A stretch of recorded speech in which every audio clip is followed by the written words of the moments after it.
بسم اللہ الرحمن الرحیم۔ ذالک یہ، بِأَنَّهُمْ اس وجہ سے ہے کہ وہ، قالو انہوں نے کہا، لن ہرگز نہیں، تمسا چھوئے گی نہ ہمیں، النار آگ، الا مگر، ایامن چند دن، معدودات گنتی کے، واؤ اور غرہ دھوکے میں ڈال دیا، ہم انہیں، فی میں، دینی دین، ہم ان کے، ما جو، کانو تھے وہ، یفترون افطرا باندھتے۔ ذَلِكَ بِأَنَّهُمْ قَالُوا لَا تَمَسَّنَا النَّارُ إِلَّا أَيَّامًا مَّعْدُودَاتٍ، یہ اس وجہ سے ہے کہ وہ لوگ ایسے ہیں کہ وہ یہ کہتے ہیں کہ ہمیں چند دنوں سے زیادہ آگ نہیں چھوئے گی۔ وَغَرَّهُمْ فِي دِينِهِمْ مَا كَانُوا يَفْتَرُونَ، اور ان لوگوں نے جو کچھ گھڑا ہوا ہے، اس نے انہیں ان کے دین کے بارے میں دھوکے میں ڈالا ہوا ہے۔ نحمدہ ونصلی علی رسولہ الکریم، اما بعد۔ سورہ آل عمران کی آیت مبارکہ نمبر 24 ہے، جس میں اللہ رب العزت گزشتہ آیت مبارکہ کے اندر جو یہود و نصارہ کا رویہ تھا اس کی ریزن بیان فرما رہے ہیں۔ گزشتہ آیت مبارکہ کے اندر یہ بیان فرمایا تھا اللہ رب العزت نے کہ یہود و نصارہ جو ہے ان میں سے ایک گروہ ہے وہ روگردانی بھی کرتا ہے، منہ پھیرتا ہے اور اللہ رب العزت کے احکامات کو ترجیح نہیں دیتا اور ان سے اعراض کرتا ہے۔ تو اب سوال یہ پیدا ہوتا ہے کہ وہ لوگ ایسا کیوں کرتے تھے، جبکہ ان کے پاس تورات بھی تھی، زبور کا علم بھی تھا، انجیل کا علم بھی تھا، پھر وہ لوگ ایسا کیوں کرتے تھے کہ وہ اللہ کی کتاب کو نہیں مان رہے تھے؟ ان کی کتب میں لکھا ہوا بھی تھا کہ قرآن کریم اللہ کی کتاب ہے، پھر اس کو کیوں نہیں مان رہے تھے؟ ایسی ہٹ درمی، ایسی ضد، ایسی ان کے اندر ہمت کیسے آ گئی تھی کہ وہ اللہ کو نہیں مان رہے تھے، کتب کو نہیں مان رہے تھے، اعمال صالحہ پہ توجہ نہیں دے رہے تھے؟ اب کیا وجہ تھی؟ وہ یہ یہاں اللہ رب العزت بیان فرمائیں گے میری پیاری بہن، اور ہم نے غور کرنا ہے کہ ایسی کوئی بات ہمارے اندر تو نہیں ہے۔ ہمارے جو گناہ ہو رہے ہیں، دن رات ہم جو گناہوں میں ملوث ہیں، یہ اعمال نہیں کر پا رہے، یا اللہ کے احکامات سے ہم روگردانی کرتے ہیں یا اعراض کرتے ہیں، اس کے پیچھے یہی وجہ تو نہیں ہے؟ کیا وجہ تھی؟ وجہ یہ تھی کہ بنی اسرائیل یہ سمجھتے تھے، ان کو ایک عقیدہ انہوں نے بنا لیا تھا، جسے یہودیوں کے کا یہ نظریہ تھا کہ ہمیں صرف چند دن گنتی کے آگ میں ڈالا جائے گا، یا ہمیں چھوئے گی بس، یعنی آگ میں مکمل طور پہ ڈالنا بھی نہیں کہ پوری آگ میں ہم جلیں گے اور وہیں پہ رہیں گے، بلکہ چند دن ہمیں چھوئے گی۔ یعنی ان کو یہ عقیدہ تھا کہ ہمیں آگ کوئی نقصان پہنچائے گی ہی نہیں، اللہ پاک ہمیں آگ میں ڈالے گے ہی نہیں، کیونکہ ہم اللہ کے لاڈلے ہیں۔ جی، اللہ کے لاڈلے تھے وہ لوگ، بنی اسرائیل سے اللہ تعالیٰ نے بڑی ان کے ساتھ خاص خصوصی کرم نوازیاں فرمائی، کتنی مرتبہ انہوں نے بڑے بڑے گناہ کیے،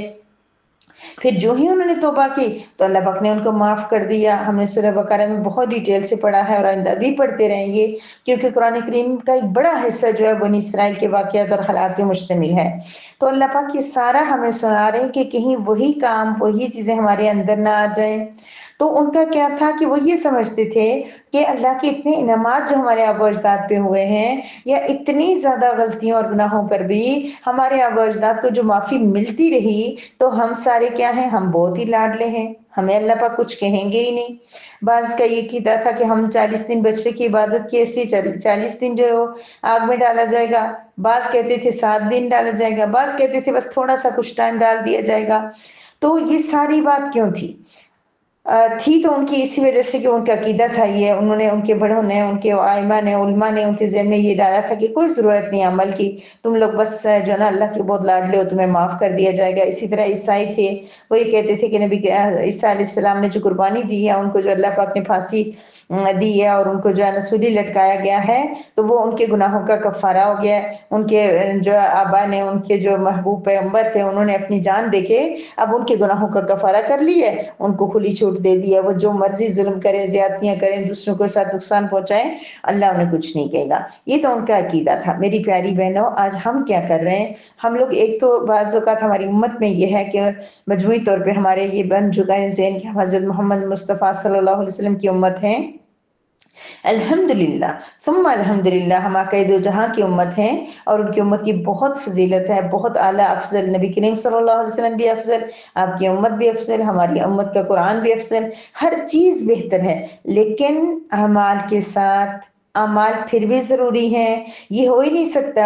کہ ہم یہ کہیں کہ ہم حضور صلی اللہ علیہ وسلم کی امت ہیں لہٰذا ہمیں کچھ کرنے کی ضرورت نہیں، ہمیں معافی مل جائے گی، یہ کسی کے لیے بھی نہیں ہے۔ نہ یہود و نصارہ کے لیے یہ چھوٹ تھی کہ وہ کچھ عمل نہ کریں اور ان کو جنت مل جائے گی، گناہوں کے گناہ کرتے رہیں اور اللہ ان سے راضی رہیں گے، اور نہ ہی امت محمدیہ کے لیے یہ بات ہے۔ یہ تو پھر بھی کم لوگوں کا ہوتا ہے، کچھ لوگ کرتے ہیں چلو ان کو پتہ ہے کہ ہمیں اعمال کرنے ہیں، لیکن ایک رویہ ایسا ہے جو بالکل صاف اور کلیئر، اور بہت زیادہ مسلمان اس رویے کے اندر پڑھ کے یہ بات کہتے ہیں۔ وہ کیا کہتے ہیں؟ اللہ غفور الرحیم ہے، اللہ ہمیں سزا کیوں دے گا، اللہ ہمیں کیوں مارے گا، تم لوگوں نے اللہ کو کیا سمجھا ہوا ہے، اللہ تو بہت،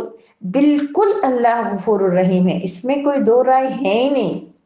لیکن جب تک ہم اللہ پاک سے ڈریں گے نہیں، جب تک عقیدہ آخرت ہمارا پختہ نہیں ہوگا، جب تک جنت اور جہنم کا تصور نہیں ہوگا کہ ہمارے گناہ کر کے، غلطیاں کر کے، دوسروں کے ساتھ زیادتیاں کر کے، ظلم کر کے ہم جنت میں نہیں جا سکتے، ہمیں آگ میں ڈالا جائے گا، جہنم میں ڈالا جائے گا، یہ ڈر ہمارے اندر نہیں ہوگا، یہ خوف ہمارے اندر نہیں ہوگا، اور یہ والے جہاں وہ لوگ کہتے ہیں غفور الرحیم ہے، وہاں یہ بول جاتے کہ اللہ تعالیٰ قہار اور جبار بھی تو اللہ تعالیٰ کے ہی نام ہے، ان بطش ربک لشدید بھی تو اللہ پاک نے فرمایا ہے نا، تو پھر کیوں ہم اس پہ بریو ہو کے، اس میں بے ہمت ہو کے، اس میں آرام سکون کر کے بے فکر ہو کے بیٹھ جاتے ہیں؟ تو میری پیاری بہنوں، یہ بات یہاں پر فرمائی جا رہی ہے کہ وہ یہود و نصارہ کہتے تھے کہ ہم صرف چند دن جائیں گے، اور ہمارے تو سرے سے ہی فارغ ہو گئے، ہمارے اس ٹائم کے مسلمانوں کی اکثریت کیا کہہ کے کہ اللہ بہت غفور الرحیم ہے، لہٰذا ہمیں نہ نماز کی ضرورت ہے، اللہ غفور الرحیم ہے۔ لیکن جب ایک انسان پورے دن 24 گھنٹے کے اندر یہ 5 وقت کی کیا، ہم کتنی نماز پڑھتے ہیں، ہم پتہ نہیں ہم پڑھنے والوں کا کیا ہوگا۔ خطرے کی بات تو یہ ہے کہ ہم پڑھنے والوں کی نمازیں بھی ایسی نہیں ہے کہ ہم ان کو پیش کر سکیں، لیکن جو سرے سے ہی نہیں پڑھ رہے، جو یہ کہہ دیتے ہیں کہ ہمیں اللہ معاف کر دے گا، تو ان کو اللہ تعالیٰ یہ نہیں کہیں گے کہ 24 گھنٹوں میں اتنے انعامات اللہ پاک کی، اتنی آسائشیں، رابطیں، اتنی بڑی آزمائش، اتنے امتحان کے لیے اللہ پاک نے بھیجا، تمہیں 24 گھنٹوں میں سے یہ آدھا پونا گھنٹہ تمہیں نماز نہیں پڑھنی ہو رہی تھی؟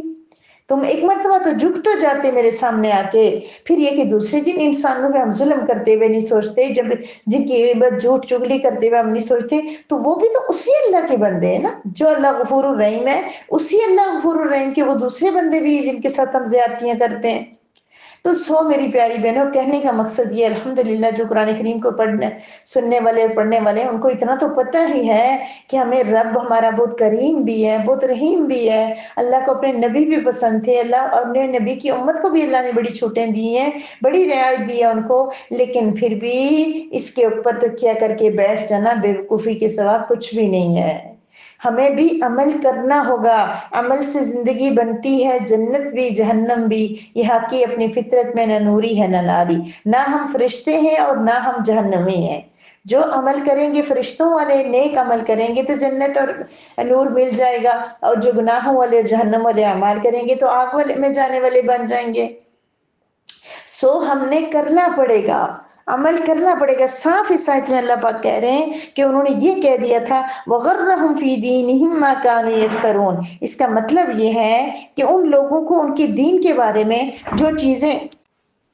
انہیں ان کے دین کے بارے میں اس چیز نے دھوکے میں ڈال رکھا تھا جو انہوں نے گڑی تھی۔ اس جملے کو اچھی طرح سمجھ لیں، کیا فرما رہے اللہ تعالیٰ کہ جو وہ یفترون، جو گڑھ لیا تھا انہوں نے، جو سوچ لیا تھا انہوں نے، جو بنا لیا تھا انہوں نے اپنا عقیدہ، اس نے انہیں ان کے دین کے بارے میں دھوکے میں ڈالا ہوا تھا۔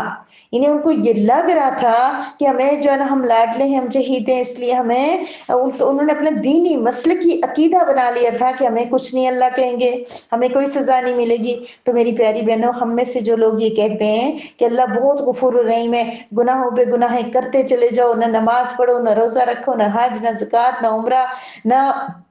تلاوت، نہ تسبیح، نہ ذکر، اور پھر گناہ، غیبت، جھوٹ، چگلی، زنا، بے حیائی، ہر کام کرتے جاؤ، اللہ غفور الرحیم ہے۔ تو ہم نے بھی تو یہ چیز گھڑ لی ہے نا خود سے، کیونکہ قرآن کریم میں تو اللہ پاک بار بار ہمیں بتا رہے ہیں آمنوا وعملوا الصالحات، ایمان لاؤ اور نیک عمل کرو۔ بار بار اللہ پاک قرآن میں کیوں کہہ رہے ہیں پھر اللہ کو؟ پھر ضرورت کیا تھی؟ اللہ پاک کہہ دیتے میں اتنا رحیم ہوں کریم ہوں، وہ تو ہے اللہ پاک، تو اللہ پاک کہہ دیتے کہ تم لوگ رہنے دو، عیاشی مارو، یہاں دنیا میں بھی اور آخرت میں بھی آزادی اور جنت اور راحت اور سکون ملے گا۔ نہیں میری پیاری بہنوں، یہاں تو ہمیں نہیں، تھوڑی مشقت برداشت کریں گی تو ہم وہاں جنت ملے گی۔ ٹھیک ہے اللہ پاک اپنے کرم سے اپنے فضل سے جنت دیں گے، لیکن ہمیں تھوڑی اس کے لیے کوشش، ہم تھوڑی کوشش کریں گے نا۔ میں ہمیشہ سے اللہ کا شکر، میری ایک اچھی چیز تھی، میں جب بھی کوئی کام کرتی ہوں نا، میں سوچتی ہوں اپنی استطاعت کے مطابق کام کر لیتے ہیں، آگے جو اللہ تعالیٰ، مثلا کبھی وقت کی پابند نہیں ہوتا، وقت کم ہوتا ہے، پھر میں کہتی ہوں جتنا ہو سکتا ہے ہم کر لیں، بچے کو بھی پڑھانا ہے، اپنے پیپر کی تیاری ہے، کچھ ہے جتنا مجھ سے ہو سکتا ہے میں کرتی ہوں، اس سے بعد میں اللہ تعالیٰ جانے تو اللہ تعالیٰ اس کے مطابق دے دیں گے۔ تو یہی بات آخرت کے لیے ہے،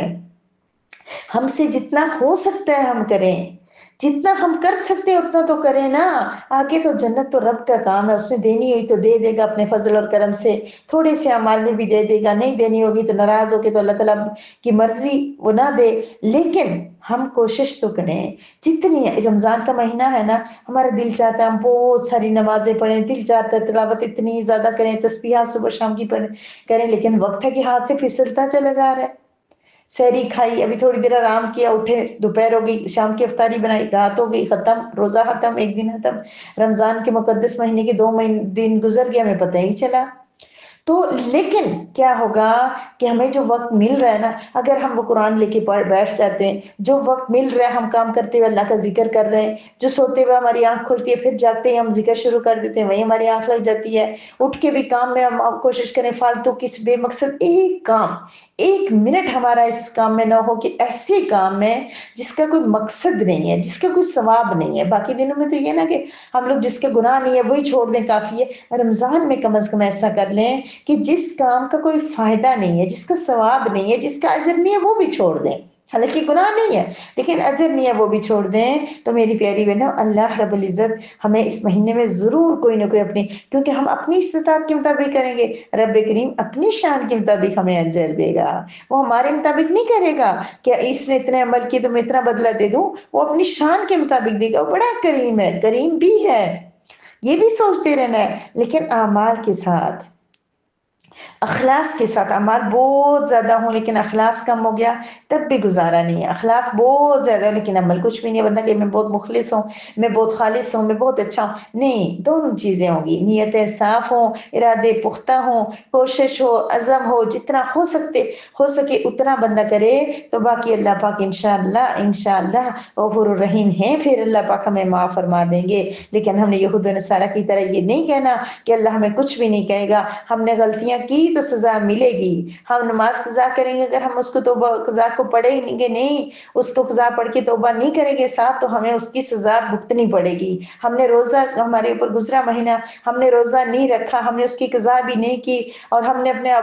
وارثوں کو اس کی فدیے کی وصیت بھی نہیں کی، انہوں نے اس کا فدیہ بھی ادا نہیں کیا، تو ہمیں اس کی سزا ملے گی۔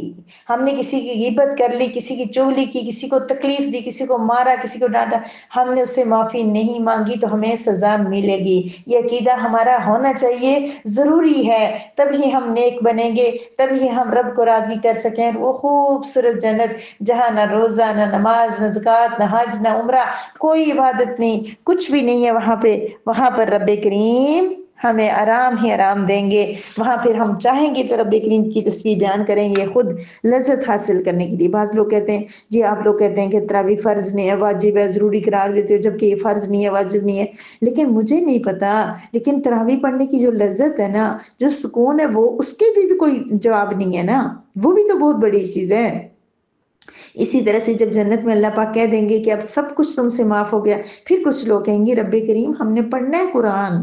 ہمیں تیری عبادت کرنی ہے، ایسے لوگ بھی ہوں گے جو کہیں گے رب کریم ہمیں ابھی بھی نماز پڑھنی ہے، کیونکہ ان کو نماز میں لذت ملتی ہے۔ اللہ پاک ہمیں، مجھے اور آپ کو نمازوں کے اندر لذت دے دے، مجھے اور آپ کو تلاوت کے اندر حلاوت نصیب فرما دے، سکون ہمارا نماز میں ہو، ہمارا سکون تسبیح میں ہو۔ لوگ گانے کیوں سنتے ہیں؟ ان کو لگتا ہے سکون ملتا ہے، تو ہمارا سکون تلاوت میں ہو، ہمارا سکون اللہ کا ذکر سننے میں ہو، ہمارا سکون جو پیاری پیاری ویڈیوز سننے، آڈیو سننے میں ہو، جن میں اللہ کی بڑائی بیان ہو رہی ہو، قرآن کا ترجمہ بیان ہو رہا ہو، قرآن کی بات ہو رہی ہو، رب کریم کی بات ہو رہی ہو، ہمارا سکون اللہ پاک اس میں بنا دینا اسی دنیا میں، پھر ہم بڑے اچھے اچھے کام کر لیں گے۔ آمین یا رب العالمین، وآخر دعوانا ان الحمد للہ رب العالمین۔